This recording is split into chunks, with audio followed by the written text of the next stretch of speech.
Hi there, welcome to Toffee TV. It's me, Paul, and this is the FPL show. First up, guys, if this is the sort of content you want on Toffee TV, very important, let the lads know and give us a like, will you? Thank you very much.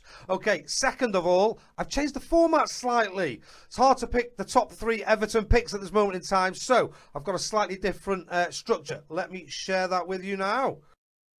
So first up, we are going to look at the game week 1 talking points versus Fulham from an FPL perspective. We've had the final word, but this is FPL perspective. Then I'm going to share with you my Everton long-term FPL picks. So the player I think is best to have in your teams, not just for the next couple of weeks, but maybe for 6, 7, 8 weeks. My Everton differential shout. This must always be below 1% owned in total for it to be a differential shout. And I've got you a 0.9% owned player this week. And then the most owned players by Evertonians. Because we have the league, I'm using the Premier Fantasy Tools website. And with that, I'm able to see and share with you who Evertonians are owning at this moment in time. And there's a surprising one in 3rd place, actually, which could be interesting, maybe not this week, but moving forward. On to the first thing then, the match review, FPL talking points. In all honesty, Everton should have won. And that isn't my blue tinted glasses on. That is a 2.73 expected goals for Everton versus a 1.5 for Fulham. It was literally a smash and grab. We had the most chances. We had 19 shots in the game.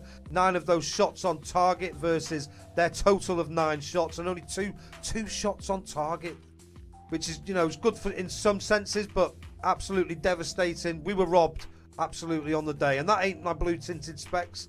Tell me if you think it is. But no, Tarkowski should have had an assist in this incident. As you can see, the keeper, he jumps up, grabs the ball, lands on top of Tarkowski, drops the ball, and the referee blows up for a free kick. Unbelievable. Unbelievable. Keane puts it in the back of the net, and would have been a great start to our season if that had gone in. I think we would have kicked on and maybe gone and got another 1 or 2. Maybe more pay would have relaxed a little bit more. But hey, that's what's happened. He could have scored towards the end, Tarkowski as well. A header that just went wide, went across the goal, far of the right-hand post, but that was a shame. Garner played in the right wing again, so he's playing in that advanced positions, and there was a couple of times the shot Decore missed. Garner was just to the right of him, waiting for the ball, and it would have been a roll into the net. So I think if he's playing in this position, he could be a possibility in the future. He looks very composed and almost like, I won't say our best player, but he looks very, very comfortable on the ball. That's what I'll say. Decore is definitely our most advanced midfielder. I alluded to that last week as well, and that is still the case.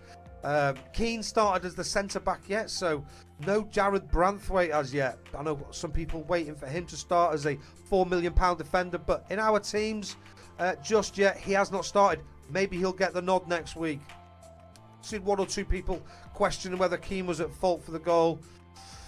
Not for me, but there we go. Right, Danjuma came on as a striker, and obviously, well, for me anyway, not looking at playing a striker that's not sort of settled in yet, but maybe one for the future. And then Iwobi is our most creative player still creating and looking to put balls in for people and shooting as well.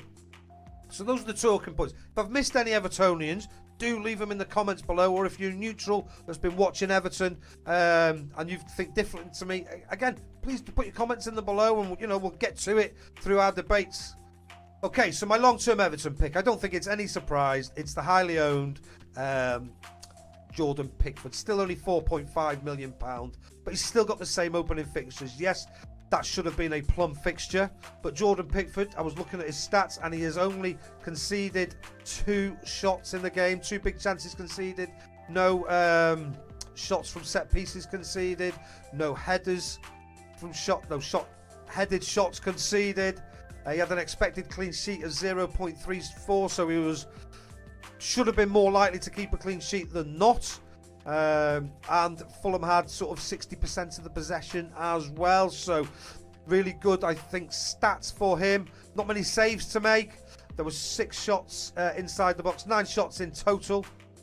But he did only get the 2 points on the week, not making enough saves for the game, which bodes well for our defence, I'd say, moving forward as well from an FPL perspective, and hopefully from a Premier League perspective as well. He's in 15% of teams now, and he's the most owned 4.5 keeper, and I've already said he only 2 shots conceded. So yeah, he's my long-term pick. On to my differential shouts, and this week it's Alex Iwobi. He is our creator, although other people are getting involved in that as well. There is no McNeil at the moment, so he is on more free kicks and taking some corners too. He keeps looking for that ball. He's playing on the left in McNeil's position mostly. Keeps looking for that ball over to James Garner in that sort of area over the top. Likes that one, he seems to. He's only 5.5. Is a tough bracket to have. His XG in the last game was 0.35. Expected assist was 0.2 versus Fulham, but he did have 3 key passes in that as well. Like I say, he is my differential shout, so he is only 0.9% owned, but I think there's an attacking return coming for him. 1 or hopefully 2 in the next sort of 3 game weeks. That's how I judge my performance on differential shout. Last week it was Ashley Young. Nobody scored more than 2 points for Everton, so that's what he's got. And we'll see how he fares this week and next as well. And we'll keep a record of those as the season comes on. Once he's completed this 3 weeks, I'll start to put a bit of a table together. So yeah. My top scoring Everton player pick for game week 2. Who's going to score the most points this next game week? And I've gone for Abdoulaye Doucouré. He's a starter, and again at only £5.5 million. Like I've said before, it's a tough price bracket. And he should have scored last week. Without a doubt, he should have scored. Or at least, if he wasn't scoring, he should have been playing the ball to the right for James Garner to score. He played close to the striker, Neil Maupay. Looking at his stats, he managed to get, what did he have? Doucouré. He had an expected goals of 0.46, expected assist of 0.53. Hence why he makes my top scoring Everton player pick for this week. I think he was unlucky. I think that goal is coming if he has a similar performance in the next game, albeit we're away to Villa and they'll be looking for a win themselves. Certainly looking to shore up their defence. They had a crazy expected goals last week.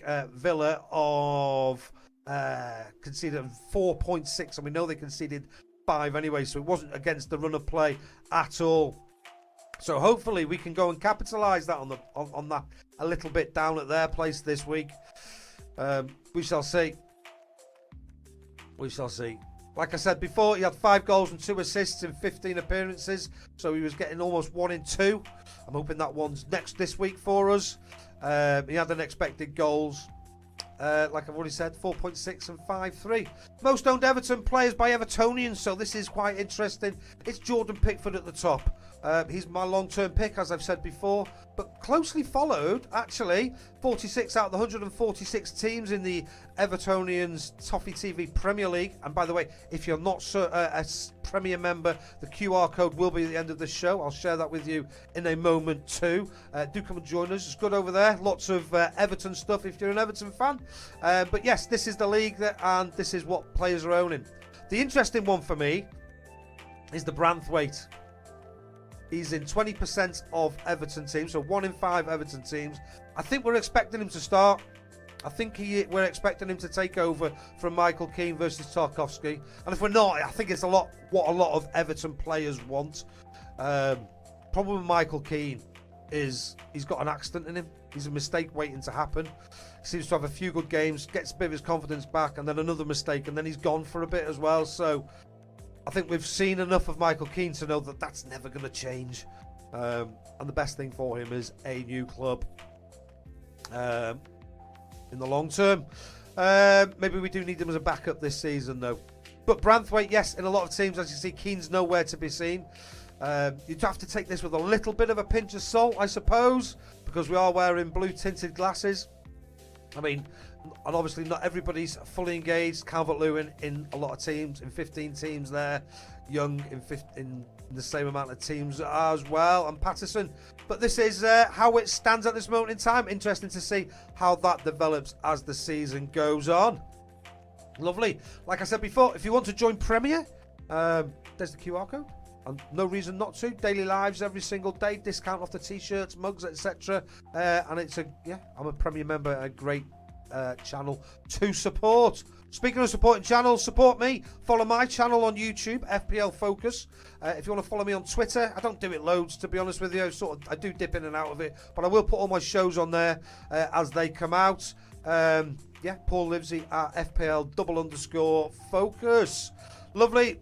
All that's left for me to say is, if you have liked this content, please do give it a like. Let the lads know that this is the content that you want, and do share it. You know, it's a show we are trying to build in your FPL sort of chats that you may have. Please do share it, and that'd be great. Thanks very much for joining me. That's it. I'm out of here. See you later.